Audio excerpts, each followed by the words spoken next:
questions here first from the media that are in attendance, and then turn it over to the phone lines. But before that, I'd like to turn the call over to Bjorn Redney. Thanks, Anthony. I've said it many times before anything else, I'm an MMA fan. And while it's not part of our Real Sport tournament format, today I get to be a fan. I get to make a fight that I have always wanted to see. This isn't going to happen here often. This is not a huge new trend at Bellator, but it is awesome to be able to make this fight between these two icons. Greatest knockout I've ever seen. Literally, probably one of the greatest moments I've ever experienced in mixed martial arts involved this guy. It was when he was at Pride. It was a fight. It was a Ricardo Arona fight. Vanderlei was up for grabs in a huge fight for the winner. Arona was riding like an 8 or 9 fight win streak. He was an absolute monster. Arona got him stuck in a triangle, arm in, and instead of executing some spectacular technical escape from jiu-jitsu, he picked him up. Arona's head was, I think, 20 feet off the ground, or at least that's what it looked like to a kid like me who was watching at the time. And he slammed him down, and I swear Arona was unconscious before he hit the ring mat. It was unbelievable. It was the beginning. It looked like one of those cartoons that we used to watch as kids where like the rabbit would grab people and throw them down on the ground, and it was one of those amazing epic moments. But what it did for me is it established him, in my mind, as kind of a superhero, a guy that transcended the game. Then he came over here. There was the Eastman walkover, and then they put him up against Chuck, and Chuck was the poster boy on Entourage and doing all this stuff. I think it was 142 or 52 into the first round. That short right hook came, boom, lights out. And the image, that superhero mentality built. And then there's Tito, who held the championship, held the title for, I think, longer than anybody except maybe 2 or 3 other guys. There were the huge fights. There were the Ken fights and the Vanderlei fights. There was Chuck, and there was Randy.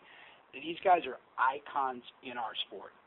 They're legends in the game. So when I started to meet him, and I've known him for, going on a decade, and I asked myself, could we bring it back? Could these guys come back, and could they recreate, possibly just for a single night, that epic nature, that majesty, that something that was bigger and better and more powerful than what we typically get in mixed martial arts? I, for one, believe that they can, and I believe that they will. And with that, I'll make it short. I will turn it over for a brief comment to People's Champion, Tito Ortiz. I'm really excited to be a part of Bellator and just a part of this event in general. I got an offer I couldn't refuse for my future, not only my kids, my family, but my pretty much legacy of what I've done in mixed martial arts. I've tried to do everything underneath the sun in the sport to get it where it is today, and everything I have is because of the sport. I fought with integrity and with heart and determination like no other fighter has ever done. I've been through every surgery that any athlete has ever been through, and I've prevailed through it. And once again, I'm continuing to prevail through it. I'm healthy. My mind is in a good place. I have a boss that I no longer have to fight with, that has my back. I have a company that has my back. I no longer have a relationship that drags me down. I have a great family that has my back. I'm in a good place mentally, physically, and emotionally, like no other. And me being in the position I am right now, I had that little hunger of going, I want to be great again. And the way to be great again is not to fight chumps. It's to fight some of the best guys in the world. Rampage has been one of the best guys in the world time and time again. I've lost to the guys he's beat, and I've beat the guys that he's lost to. So it's just one of those things that this fight will make one of the biggest fights in 2013, and I believe in the whole future. And to make this fight happen, Bellator was the one to make this fight happen. As I said, they gave me an offer that I couldn't refuse.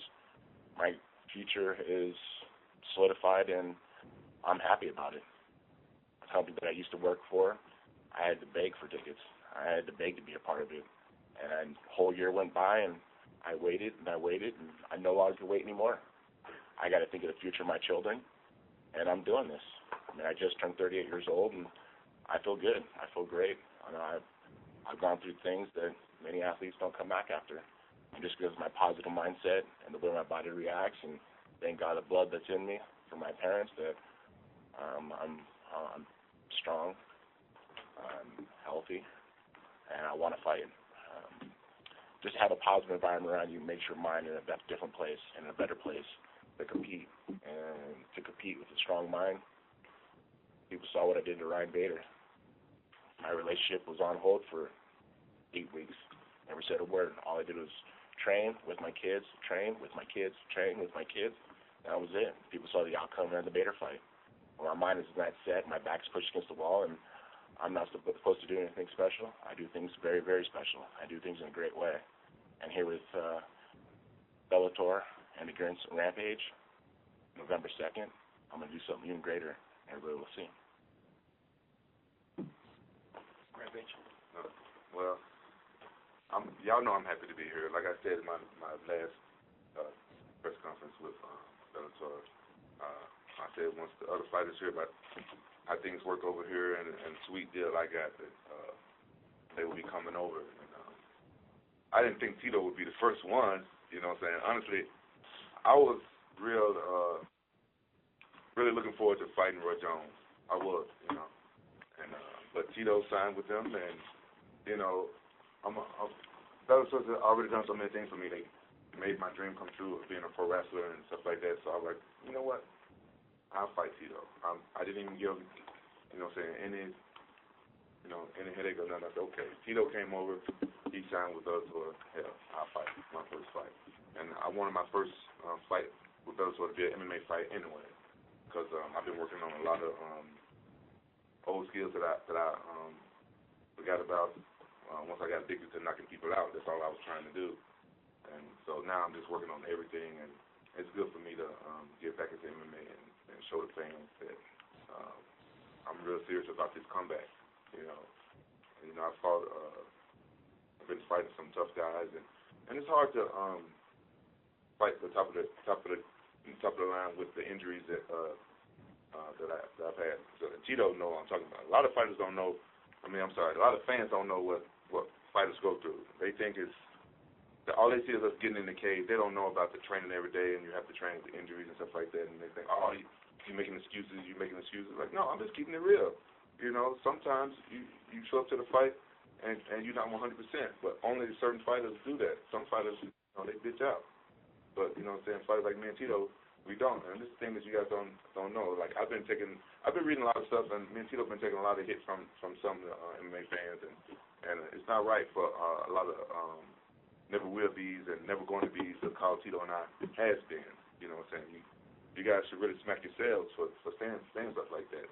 Like, people age, people get older, people have injuries, but one thing that they don't know about me and Tito is that we have something that they would never have. We have heart. And I've trained with Tito for years, and I can tell secretly it's been a little competition between me and Tito. I remember when I first started out training with him and Rico Rodriguez. They used to kick my ass all the time and stuff like that, and, you know, they used to enjoy it. And then I started getting a little bit better, and me and Tito started going at it a little bit harder and stuff like that. And it's always been like a little times, you know, when me and Tito want to go at it in training. We went at it before a couple times in training. It's been a couple times with Big Brother. Me and Tito had some battles that people would never see, and now it's going to come out in the cage in front of everybody.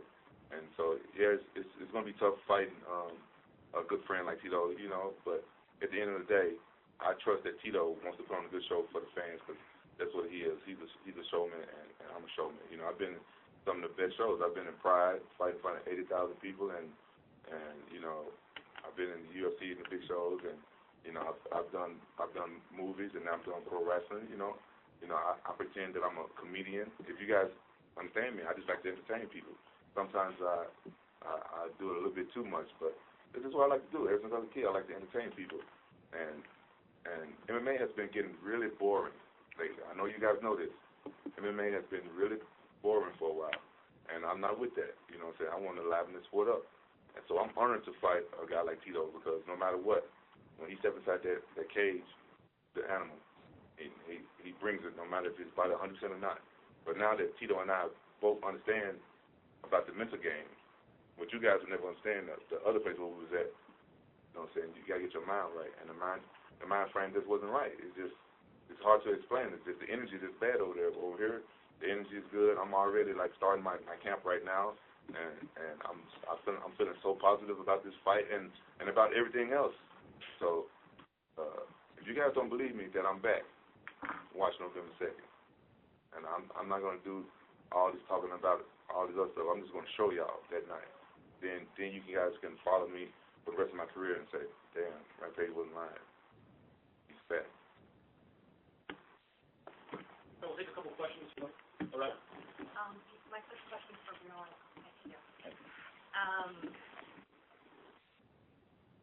What type of promotion site will get with the Viacom-owned properties?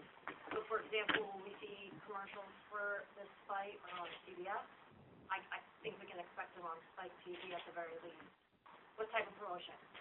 Big, in a word, big. You know, there's a large-scale commitment that Viacom has behind Bellator. They have been an amazing partner, and the opportunity to do this fight, the opportunity to take our first step into pay-per-view will be met with a lot of support. It'll be met with cross-platform support. I think you'll see, I know you'll see, that support across expected and some of the unexpected kind of tributaries underneath that larger Viacom umbrella. So you'll see the Spike stuff obviously all the time. You'll see all kinds of programming that'll support this fight, build up to it, tell the story behind Tito and behind Rampage and behind what's going on here in Orange County as they prep. But you'll see cross-platform, MTV, MTV2, VH1, BET, comedy, etc. You'll see a lot of different support vehicles, and you'll see that full machine as we've seen it with Rampage, and it's worked so effectively in terms of what we've been able to do with Dixie and TNA and what we've been able to do on Spike. You'll see that vehicle running full throttle in terms of the promotion behind this fight. So you'll see an awful lot. And, you know, people forget underneath that larger umbrella how many different vehicles there are that reach how many different demographics underneath that larger Viacom umbrella. It's enormous.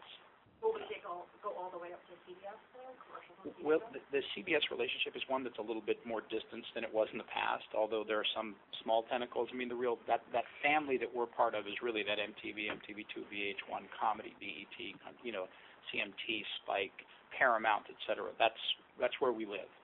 And I think that's where you'll see the vast majority of the support for this fight. And then, of course, there'll be huge PR campaigns behind it. These guys will be everywhere talking about it.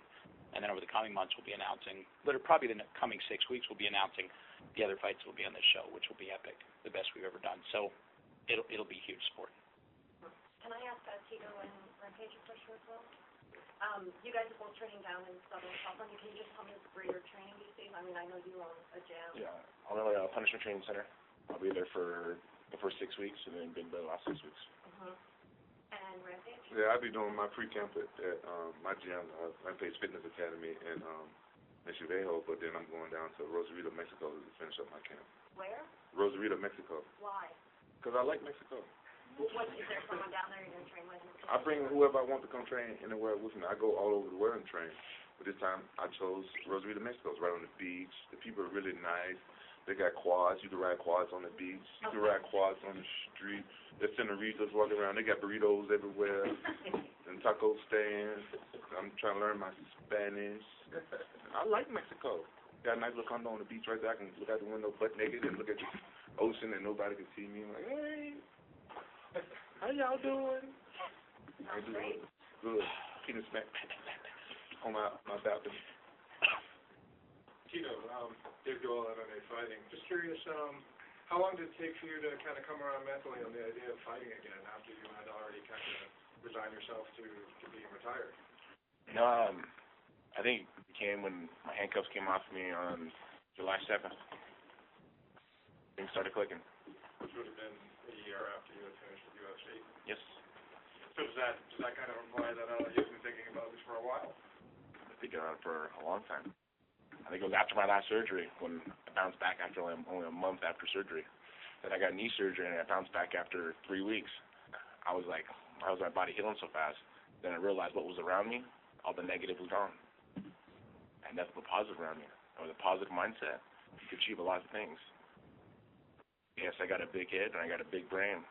And when it's using a positive limelight, a positive surrounding, I could be a scary man.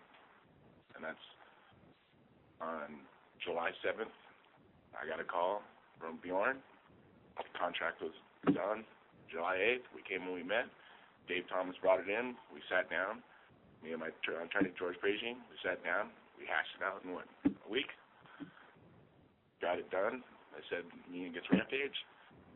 all the fans did. You know, I told the fans that me and Rampage wouldn't fight unless, you know, we're making millions upon millions and was for a title.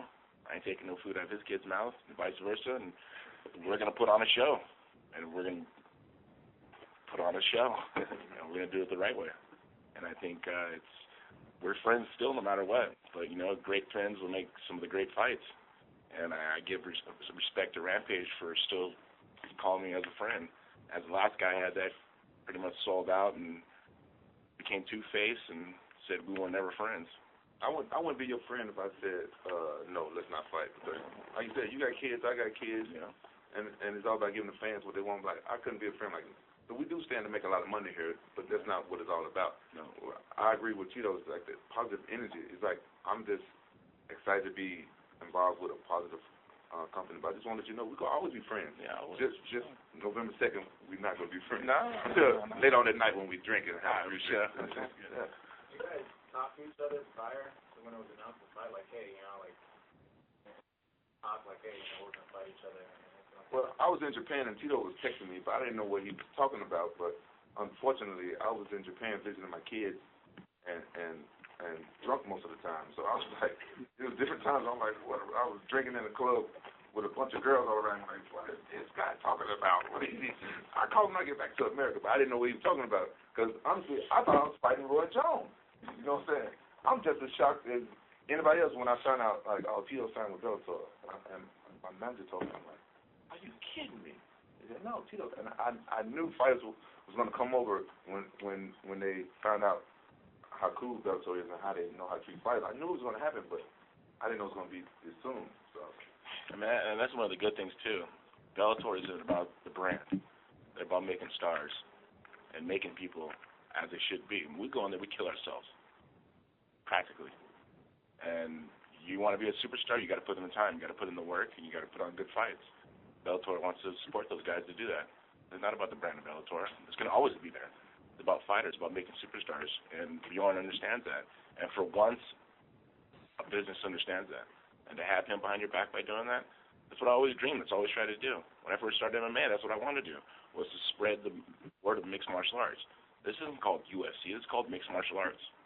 There's these different companies that are called, you know, UFC, Bellator, but this is about mixed martial arts. This is truly what it's about. Us fighters who put our lives on the line, we're the ones that are putting people in those seats and the pay-per-view buys.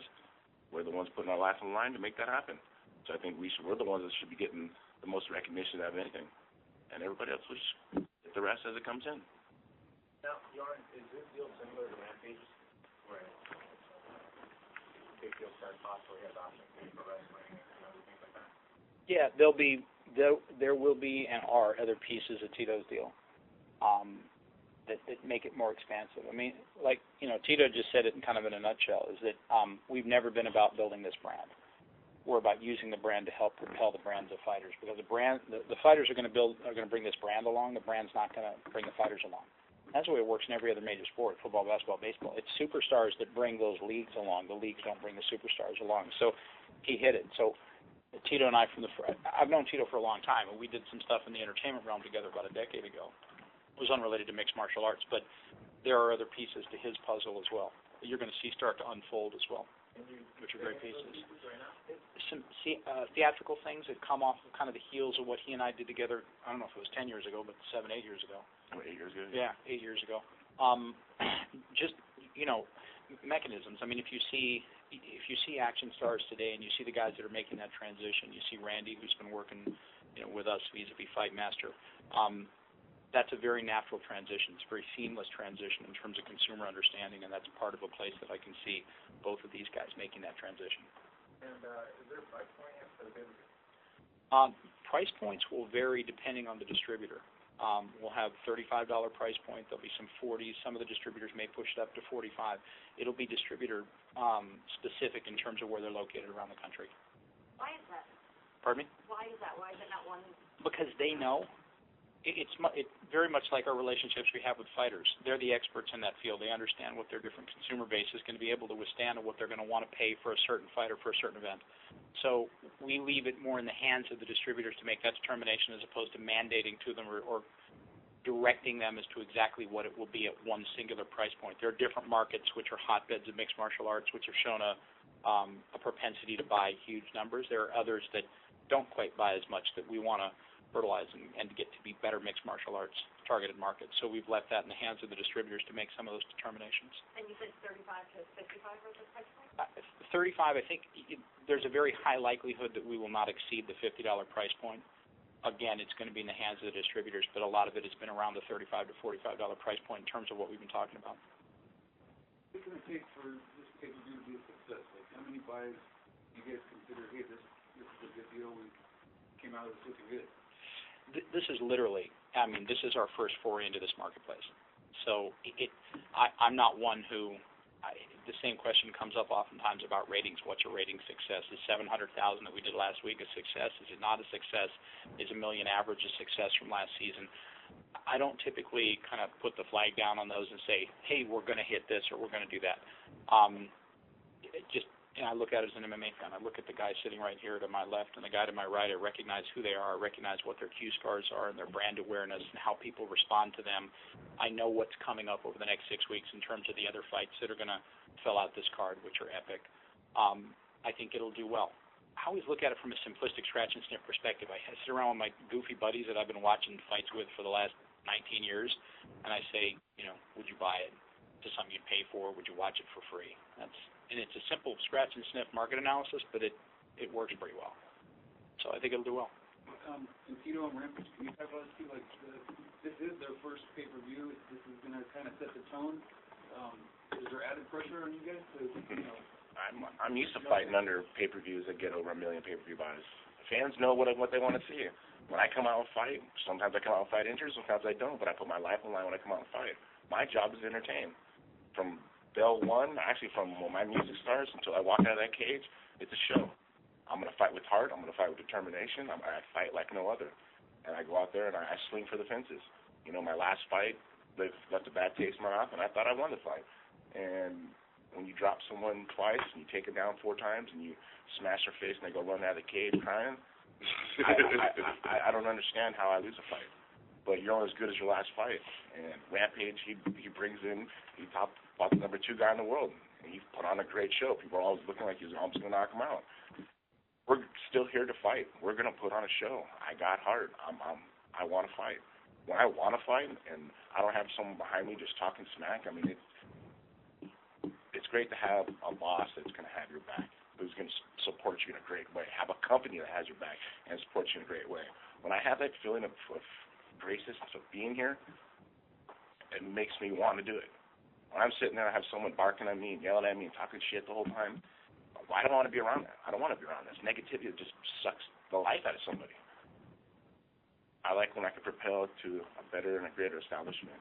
And I think here at the Bellator and with Viacom, this sport just can get bigger. Bellator is on the map, and going up is the only way it's going to go. Questions by phone. Thank you. And to the telephone audience, if you have a question at this time, please press *1 on your touch-tone telephone. Just a reminder, if you're joining us via speakerphone today, make sure your mute function is turned off to allow the signal to reach our equipment. Once again, ladies and gentlemen, *1. And we'll go first to Dave Diebert at Post Media News. Hi, guys. Thank you very much for the time. Just a couple quick questions for Tito. How much did seeing some of the guys coming in, like Randy and Frank, with Fightmaster and with Spike, how much did that influence your decision? There were just so many facets amongst this whole deal, I think, that really kept my attention going throughout, the whole contract to be done. That had a little bit to do with it. Of course, anybody ever seen me on The Ultimate Fighter, I love to coach. I went to college to be a high school teacher and a wrestling coach. That was my idea, my goal, I thought, before fighting came about. So that is an idea, and that is something that did intrigue me a lot. I know I can do a lot better than any of those guys. The Ultimate Fighter, go ahead and tell us, but I don't like to be cocky until it's already done. But it had a little bit to do with it, of course. But I think the longevity of what my business, the Tito Ortiz brand, is is given from Viacom and from Bellator that they're going to offer me and what they're going to give me. Business is my forte. I understand it. I know what it takes to get there, and that's hard work and dedication. Anybody ever seen me on Apprentice? My number one question I asked Donald Trump was, how do you become who you are? He goes, Tito, I wake up every day and I work as hard as I possibly do. I possibly can. Well, I've been doing the same damn thing for the last 15 years. That's why I am where I am today, and I get the recognition of what I've done.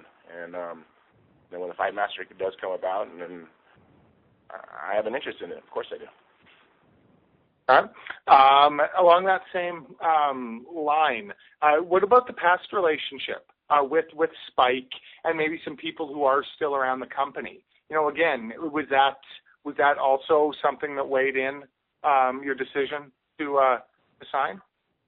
Yeah, of course. The first couple times I worked with Spike, all the guys at Spike were awesome. We had some of the best ratings in Ultimate Fighter history.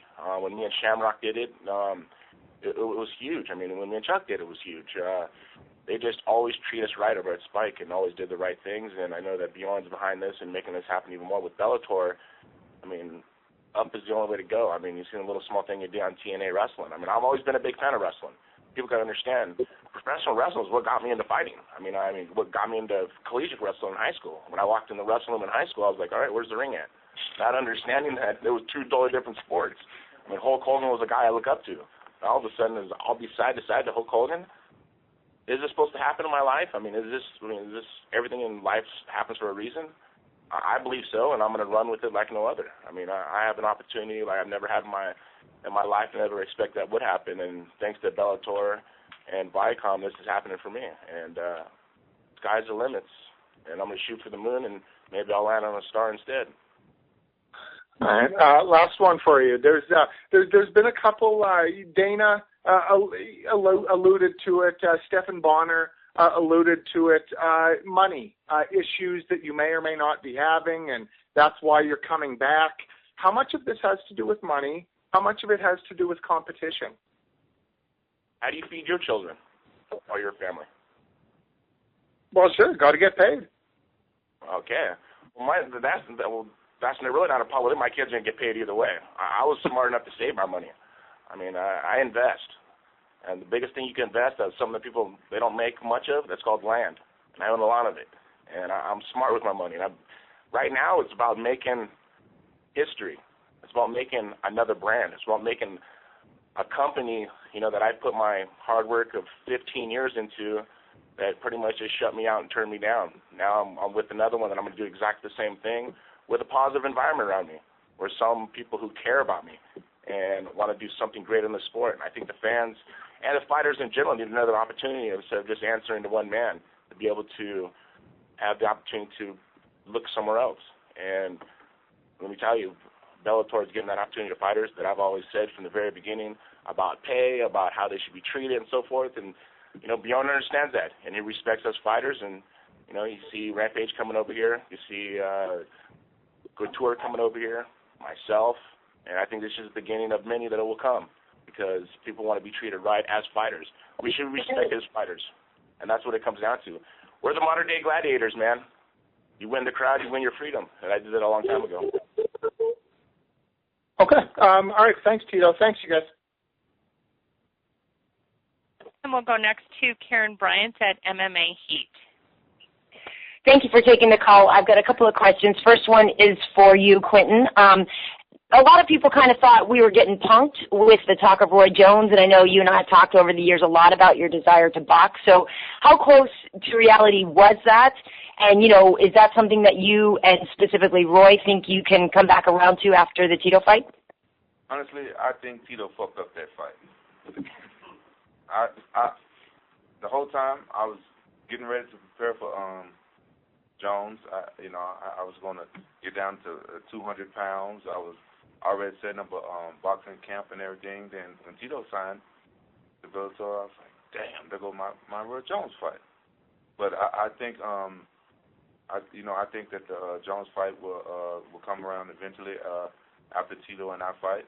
If everything's go according to plan and everything, I'm sure that's a fight that'll happen, because Jones is very interested in fighting me.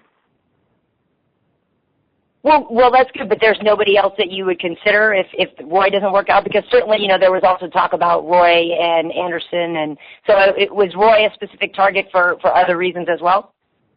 Well, it just came down to that. Like when I was boisterous about leaving the UFC and I wanted to box before I even signed with Bellator, I was being real. I wanted to box because I heard Kimbo Slice was out there doing some boxing and he was doing good. I was like, hell, I'll box him. I just wanted to try boxing because if you think about it, I've done everything else. I've done wrestling. I've done jiu-jitsu tournaments in the beginning of my career, and I've done some K1, and I've done MMA apparently. And boxing was the only thing that I haven't done. So I was like, man, I want to try it before I retire. Because honestly, before Bellator come around, I was thinking about retiring because I didn't want to fight for the other company I was with no more. So I was like, hell, boxing is the only thing that I could do. And, because there was no other company out there that I really was thinking about until I met Bjorn. And so, it just played out the way it did. But when Tito came over, he fucked all that up. Tito, do you have a response for that? Being the guy who put the wrench in the works? I didn't mean to, but I want to fight the best. I come here and I fight somebody who no one knows, and all of a sudden people are like, "Oh, Tito's getting a gimme fight." I don't want no gimme fights. My whole career, I've always fought the top 5 in the world. I've always been tried to be shut down, and sometimes I come and I shut those people up, or I walk away with a close loss. But I've always came out and put on a show. And when I came here, I didn't want an easy fight. And it's about putting the friendship aside, as they say, and give the fans what they want to do. Our job is to fight. My job is to fight. Rampage's job is to fight. I love it. And when I have a positive environment around me, I love it even more. And I think, business is business. And on November 2nd, it's going to be business. I'm putting my poker face on, and Rampage better shuffle the right cards. Nice.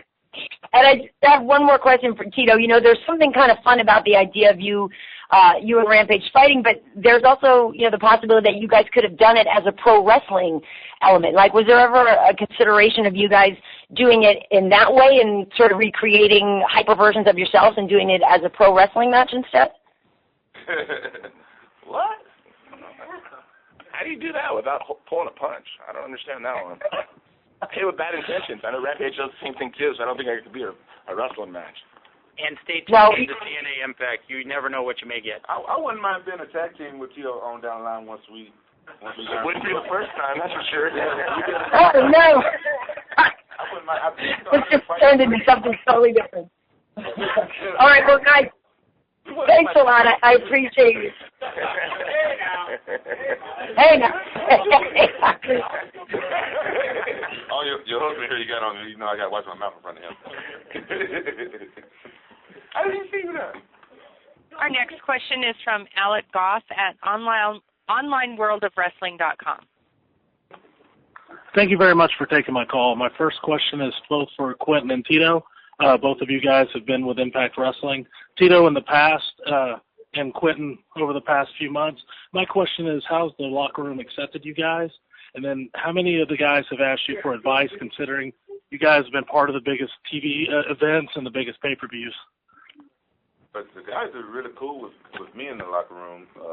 No one's asked me for any advice. I've been asking all of them for advice. They've been showing me little tricks and stuff like that. I haven't been able to train pro wrestling much yet. So I've been learning from those guys, but no one asked me anything about MMA.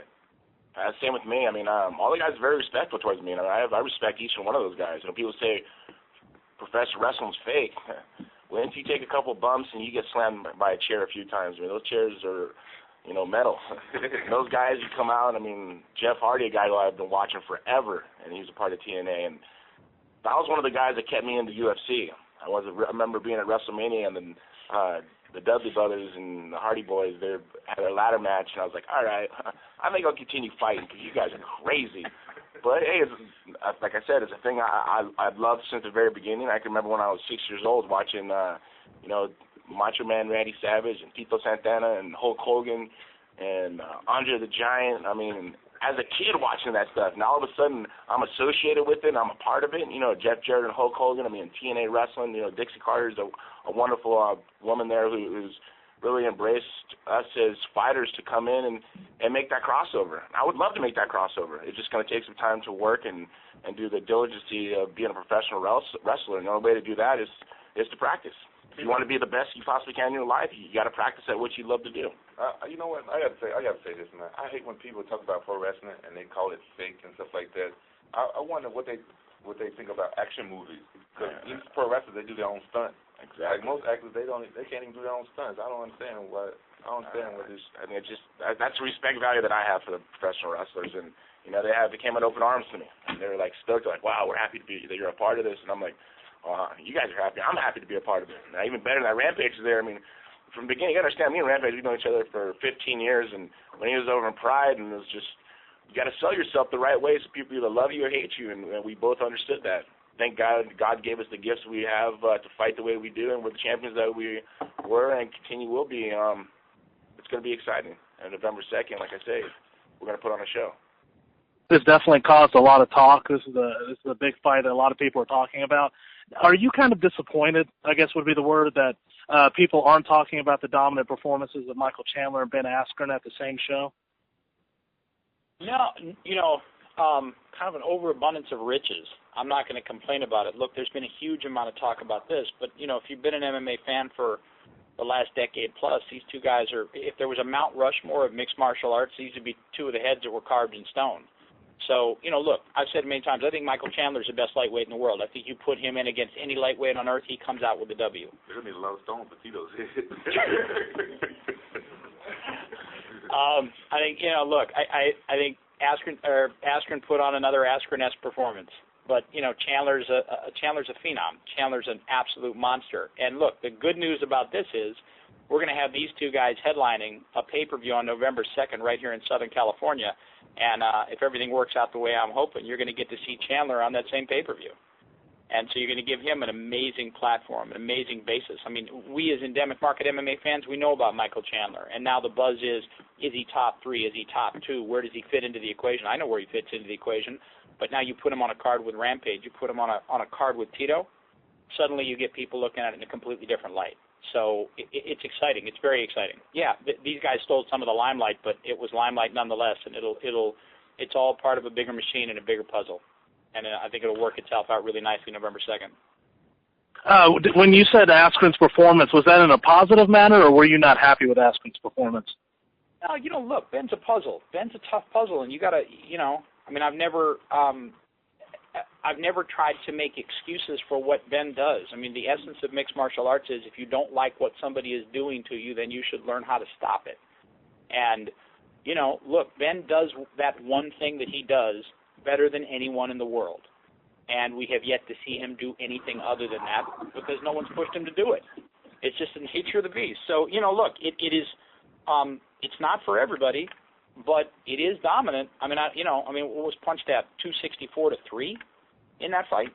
I mean, he just, you know, he does what he does extremely well. It is not for everybody, but he does what he does extremely well, and he is laying out. He's dominating some spectacular. The Limas of the world, you know, are great fighters. You know, I still think Thank you. Is an amazing fighter. So. Thank you for taking the time to take my call. Why? I don't know, man. That's what we're for. And we'll go next to Ron Kruk at Inside MMA. Hey, guys. Thanks for the time. A couple quick questions for Bjorn. Bjorn, why did you decide now was the best time for Bellator to do their first pay-per-view event? That was for me. Yeah, I was busy talking to you. Why was now the best time to do? It was just, you know, look, there were a lot of different stars that needed to align. We needed to establish a brand on Spike, obviously, as a preeminent distribution platform for MMA content.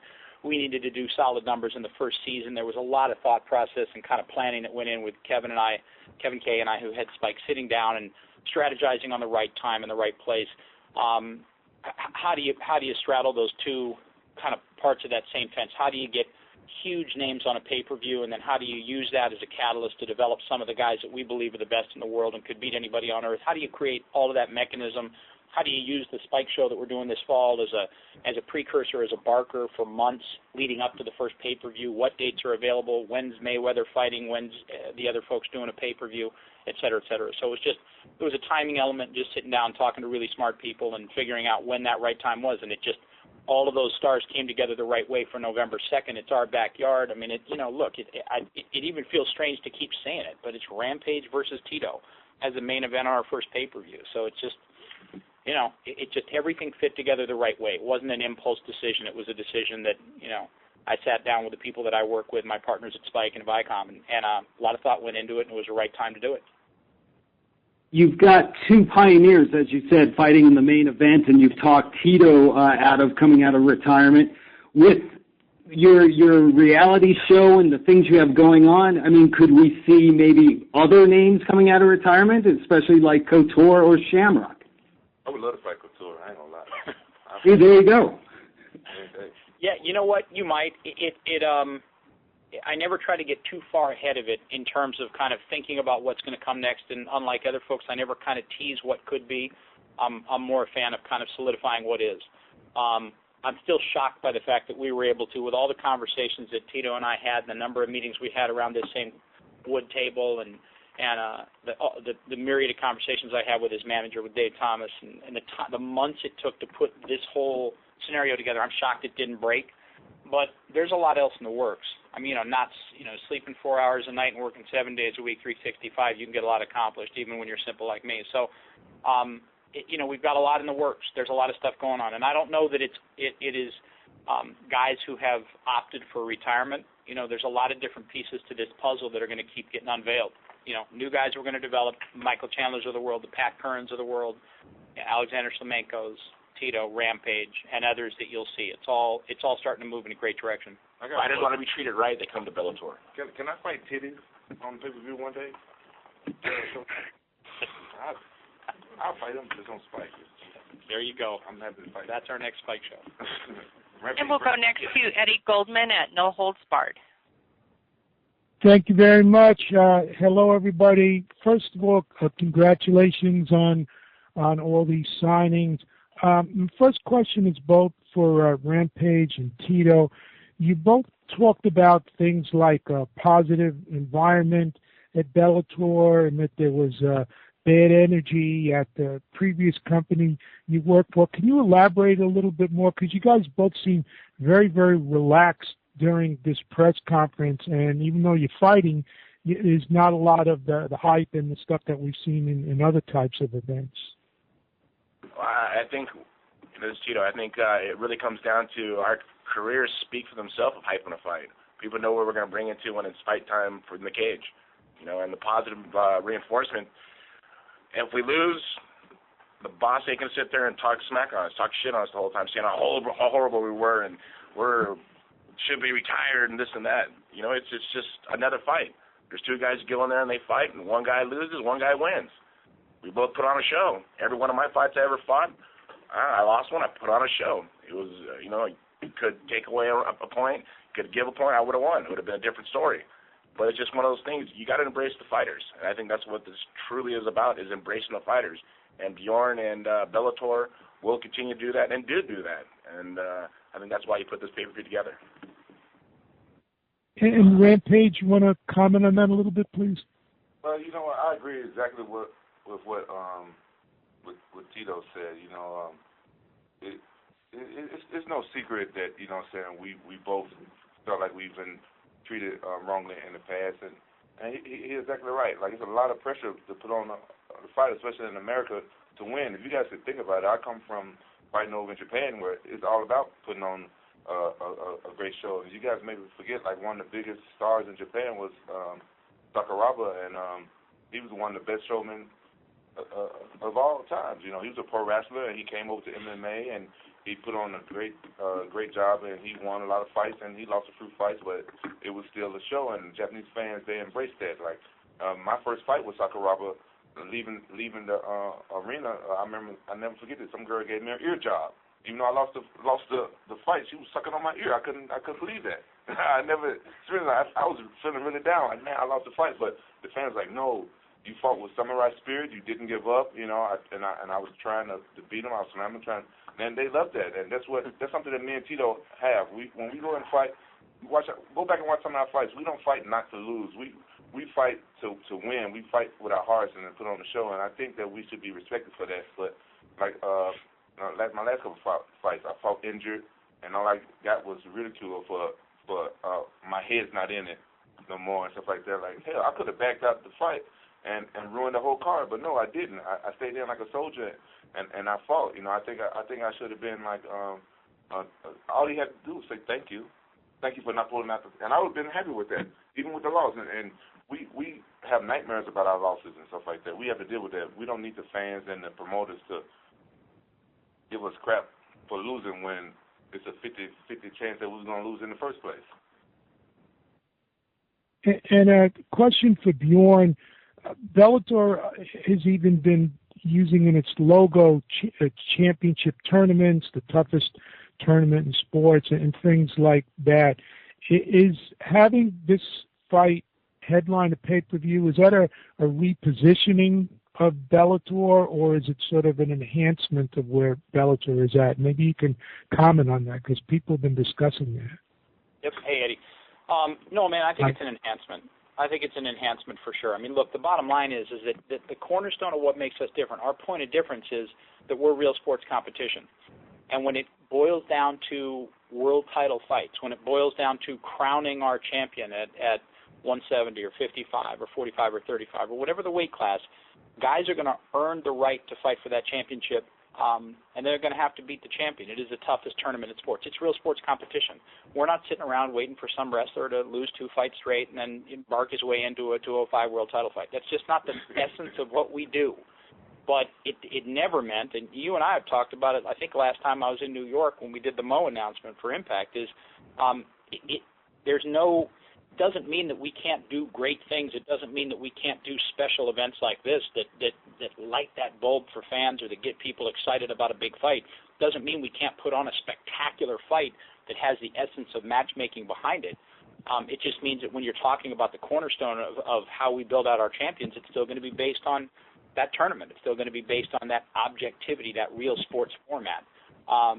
But it never means that we can't do special stuff like this. I mean, that's part of the magic of the relationship with Impact, with Dixie Carter. That's part of all of this the stuff that we're putting together with our partners at Spike is you add in these other elements. You make it bigger. And the cornerstone of making it bigger is to make the fighters bigger. I'm not Mother Teresa for doing that. That is just sports 101 on how you build up a brand in a league. You make the superstars bigger and you let them bring everything along, and that's what this is about. So, no, you're going to see more of this. You won't see it every day. We're not going to crown a champion this way, but you'll see more of this as we continue to grow and continue to evolve. The title fights will be on the pay-per-view. How many are penciled in, to use Joe Girardi's phrase, at this point? Yep, a whole lot more in a little bit, Eddie. We're going to have a lot of title fights on this show. I mean, it will be a long pay-per-view. Because we're going to have some big title fights in the show. Obviously, Curran's got a couple of defenses in the book right now. Chandler looked unbelievable. We got, there's a lot of meat on the bone in terms of title fights for us right now. Minikoff looked unbelievable at heavyweight. I think we've got a legitimate heavyweight contender now in the books, which was spectacular to see. So there'll be a lot of world title fights on that show. A lot of fives on that pay-per-view. Okay, thank you, and good luck to everybody. Thanks, Eddie. We'll go next to Dave Meltzer at MMAWeekly.com. Hi, everybody. Bjorn, I have a couple of questions, and then you kind of answered them because I was going to ask about the format of the pay-per-view. So now Rampage and Tito, that's going to be a 3-rounder, and then the title fights will be 5-rounders, correct? That's right. Okay. And, I mean, do you have kind of an idea of, like, how many fights that you're looking at total on the show? And what type of a show? Is it going to be like a bunch of title fights and the Tito match is the main event, or is it going to be a couple, 1 or 2 warm-up fights or tournament finals, and then a couple title fights, and then Tito and Rampage, or kind of what type of mix are you looking at? Well, the good news is that because of the Spike partnership, and you and I have talked about this before, because of the Spike partnership, now we've got what I always dreamed about having, which is a backlog for our champions across multiple weight divisions or world title fights. So we can pick and choose what world title fights to put on that show. So you will see a collection of world title fights underneath Tito versus Rampage.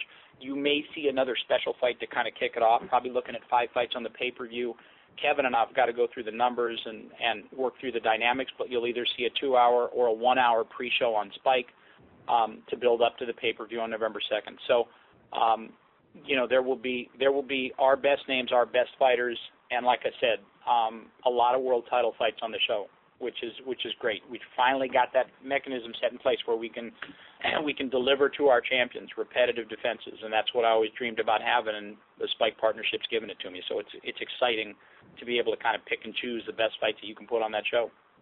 Now, as far as like shoulder programming, are you going to do something with those 2 guys, or with some of your champions, as far as like whether it's a 1-hour preview show or whether it's a multiple-week preview show that UFC type of thing is done, or something completely different that's going to be airing on Spike in the last, and maybe other platforms as well in the last couple of weeks? Yeah, absolutely. We'll have some John Slusser and Kevin Kay and I have been working through the dynamics of shoulder programming that'll support this. The magic that we've got right here is that, Tito's in Huntington Beach. Rampage is 5 minutes from our office.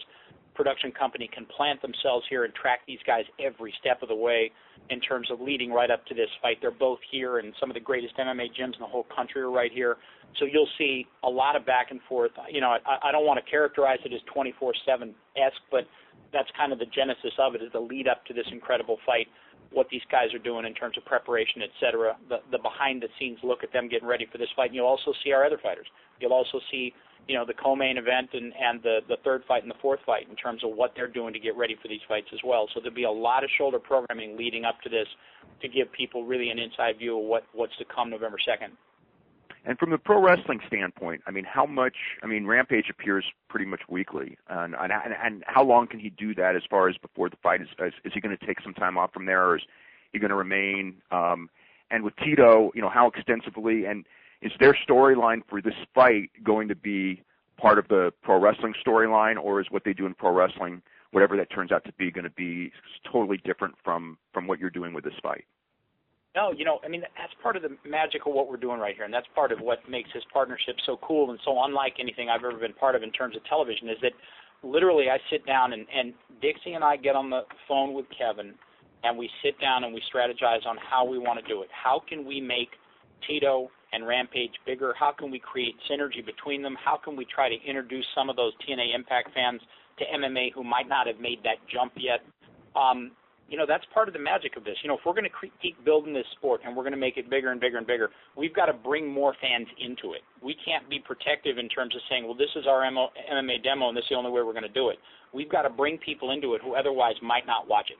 Everybody that I've ever brought to an MMA show live, or that I've sat down and said, hey, you got to watch this show with me on Spike, that watches it wants to watch another one. It is addictive in nature.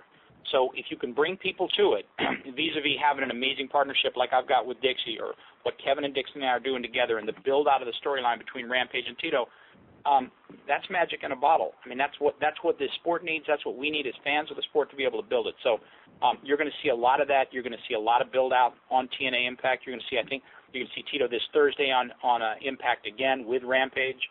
All good, all positive, all promo, bringing in more fans. Yep. Now, in October, they've got their biggest show of the year, and that's in San Diego. Right. Is there going to be things with, involving, are they going to be able to touch, so to speak, before the fight on pro wrestling, or are they going to be, involved in that show, or just involved in that show, just, whether it's cutting promos or just in other ways, but not going against each other or not being linked with each other, or is that kind of early to say? Well, let me tell you, brother, all you do is say your prayers and take your vitamins. Look, you got to stay tuned. You got to stay tuned. You got to tune in on Thursday nights and watch these two guys on TNA Impact. But there's a well thought out build out in terms of how we're going to bring some of those fans over and welcome them to the greatest sport in the world in MMA. And like I said, the three of us are just lucky to have partners like Dixie and like Kevin who have put this whole mechanism together, and like a family like we've got at Spike. So you'll see that build out, and it may in fact lead right up to that huge October event down in San Diego with TNA Impact. And for Tito, I know you've had the neck issues and the back issues, and When you retired the first time, I know that you were talking about, maybe needing more surgery. And have you had surgery in the last year, or have you just, by not fighting and not training at that level, been able to heal up pretty well? I mean, what's kind of like, the condition of everything right now? Well, actually, my last surgery was 12 weeks ago. I had an ACL. Oh, really? Okay. Yeah. You had shoulder? A month and a half. I mean, a month and a half, I was back to drilling again. I know my body recovered super, super fast. Of course, at the end of last year, I ended up having neck surgery for the last one. But just my body recovered. I'm still young. I mean, I got good blood in me. I don't know what it is. I mean, I don't know if it's the Latino blood, or I don't know. I couldn't tell you. What was surgery you just had 12 weeks ago or so? ACL replacement. So you just had another knee surgery. Okay. Yeah, on my right knee. And it healed quick. I went the Cadabra way. Dr. Ronald Kavitny out of Curlin Job in Los Angeles, who did my first knee surgery that I fought 6 months later, did this one, and I recovered faster than I did my last one. So I don't know, maybe I heal faster or something because I have a better environment around me and a positive environment around me, or maybe just God keeps throwing down blessings to me. And I just feel good. Is this the same knee you had the ACL cadaver replacement surgery on a couple of years ago, or is that the other knee? That's the other knee. That was the one before I fought Forrest 9 weeks before, where I got the meniscus taken out, and right. I guess I tore the ACL during the fight itself, and about a week later I couldn't really walk that well, and they went in and did MRI, and they said the ACL was completely gone, so I had to wait until after my neck surgery to get my knee surgery, and I got it done, and now I am the $1 million man. Okay. Well, congratulations, you guys, on making this deal. It's a very interesting one for sure. Thanks. Moving on, we'll go next to Dan Rhino at InsideSTL.com. Good afternoon, everybody. Thanks for having me on. Question for Tito. Tito, with the short-lived retirement that you've had, it's led some to believe that you weren't, in fact, ready to hang them up at all in the UFC.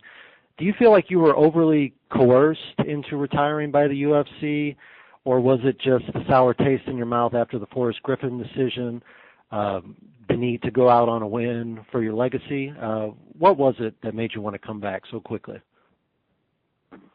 I don't know. I guess if you poke the pit bull so many times, he's going to bite back one time or another. And I got poked so many times that I bit back and I walked away and I let my contract cleared and be completely done. And time to, pick up the cards and reshuffle and let's do this again and do it the right way this time. Do it in a positive environment. Do it in a way us fighters should be treated.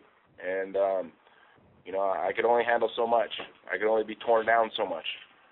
And when you tear me down enough where I need to walk away and rebuild myself, it took me a year to do that. And now it's just time for a new career and a new life to, step forward. And I'm happy where I am right now. And like I say, it's nice to be respected. Nice to be treated the way that I should have been treated. 15 years of being with the same company. I never competed with anybody else. I mean, I was the first UFC fighter in the history to compete for free. No other fighters ever competed for free. So if fans or whoever can't say that I do this strictly for the money, no, I do it because I love to compete. And the 3 children I have, Jacob, Jesse, and Journey, that's what the money's for. It's for them. So they don't have to steal for food. They don't have to steal to put clothes on their back. I'm going to give them something that my father never gave me. And the only way for me to do that is to fight. And I understand the business comes about, of course. It's the hustle. I understand that also. But now having a positive environment around me, having positive people around me, having a boss who cares, and having a company like Viacom and Bellator who's going to support me, and not look amongst just as a fighter, but look in the business of, my clothing company, Punishment Athletics, my nutrition line, Punishment Nutrition, the acting stuff, and support me and not talk smack on me and talk down on me and disrespect me and make fans believe something that's not true. I'm one of the best fighters in the history of mixed martial arts. Rampage is one of the best fighters in the history of mixed martial arts. Bellator has ever put this deal together. Now we're going to put on a show November 2nd. And like I say, my back ain't pressed against the wall, so I'm going to put on a good show because I have a good mindset. And that's my job. I've been an entertainer since day one, and I'm hungry. I'm going to fight like a lion, like a warrior that I am, with heart and dedication. that I think that every fan deserves to see as a great fight. And that's why I think the fight against Rampage. He's one of the best fighters in my mind in the world, and I believe I'm one of the best fighters, you know. You look at my last losses over the last, 7 fights, they were close, on split decisions, draws against former champions. It's just the way a company spins the ball is what people perceive. And with this company, they're not going to spin it any different way than the truth that it should be said. Straightforward. That's the way it is. And, like I said, can't judge a book by its cover until you turn the pages and get into the chapters. And that's been my life since day one. And Tito, if I don't know if you've thought past the Rampage fight, if you've decided how many fights you want to do. Is this a one-off deal? And if you are going to be doing multiple fights, how is this going to affect your management career, specifically with Chris Cyborg? It won't affect the management career at all. I'm not the only one running Primetime 360. George Prazy, one of my partners, and we've got a couple other people that work with us closely and diligently as possibly can. Chris is continue to be champion and continue to be dominant by being the baddest woman on the planet Earth and the number 1 pound-per-pound woman on this earth. And, we got a great team behind us with the trainers, with the management, with the PR group. Everything we're going to do, we'll continue doing. And it's not going to play any downside at all, I don't think. I've been running Punishment Athletics since the beginning of 1999 while I was fighting. You can't run a business on your own. You have other people that bring in the attributes of being the best you possibly can be, and that's what I'm going to continue doing. I'm a workhorse, man. And the people who worked with me in the last company I worked with, I was a workhorse. I was always on time for every meeting. I was pushing the company as hard as I possibly could, pushing the brand of mixed martial arts as hard as I possibly could. And I continue doing exactly the same thing as I did there as I will do here. And that's my job. That's why they hired me, because I do the best things the best way I possibly can do them. And we'll go next to Matt Erickson at MMAJunkie.com. Thanks a lot, guys. Bjorn, just real quick, can you kind of take me behind the scenes a little bit? And was there a situation where you were able to, sign Tito and then the light bulb went off in your head that a pay-per-view was possible, or did you target him specifically with the pay-per-view fight against Rampage in mind? Targeted him specifically with a Rampage pay-per-view in mind. Look, I just looked at it, again, I just kind of took off the CEO hat and put on the fan hat. I was like, of the epic battles that I wanted to see that I never got a chance to see, what was number 1 on my list? And Rampage Tito was number 1 on my list. A great fight that I'd never gotten a chance to see. Couldn't understand why it wasn't made until I started, picking Rampage's brain and talking to Tito about it. But then I understood, and it was just, that was a fight I wanted to make. It was a fight, I'd watch them inside the cage, I'd watch them out of the cage, and watch what they'd done, how they promoted, how they marketed. It made a ton of sense. That was the genesis of doing the deal, was to put this fight together for this medium. And then how soon after you signed Rampage did you start thinking about that, specific scenario playing out? Well, look, I think the one thing that we do really well here, and the one thing that Kevin Kay and I do really well, is we create a dynamic of options, because nothing is ever what it seems to be in sports entertainment. So you try to create one dynamic and that could be exciting and could give rise to a big event, and then you try to create a second, you try to create a third, if you're lucky enough to get 1 or 2 of them to become real, you try to figure out which is the best one to launch with, which is the best one to do a premiere into this new space with. And we had a lot of discussions in different arenas, in different areas, and this one just made far and away the most sense. And we were able to put it together. It was just a lot of work and a lot of confidentiality, a lot of work, but this one made far and away the most sense of anything that we were thinking about or considering. Okay.